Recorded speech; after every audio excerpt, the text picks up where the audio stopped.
আপনারা ফটোর মধ্যে যে মহামানবকে দেখতে পাচ্ছেন, এই মহামানবের যদি আমরা সন্ধান না পেতাম তাহলে আমরা মহানবী সাল্লাল্লাহু আলাইহি সাল্লামের রেখে যাওয়া সেই প্রকৃত ইসলাম সম্পর্কে জানতে পেতাম না। এখন আমরা বুঝতে শিখেছি যে প্রকৃত ইসলাম কোনটা আর বিকৃত ইসলাম কোনটা। তো সবাইকে আহ্বান জানাবো আমাদের মহামান্য ইমামুজ্জামান জনাব মোহাম্মদ বাইজিদ খান পুন্নি। এই মহামানব আল্লাহর পক্ষ থেকে আসা যে হেদায়া, তিনি সেই হেদায়া ধারণ করে নিঃস্বার্থভাবে মানব জাতির সামনে উপস্থাপন করেছেন।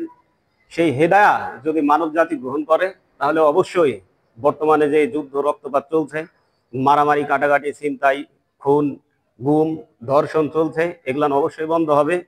কিন্তু বর্তমানে যে ইসলামটা চলছে বিভাজনের ইসলাম, সেই ইসলাম দিয়ে কখনো শান্তি আসবে না।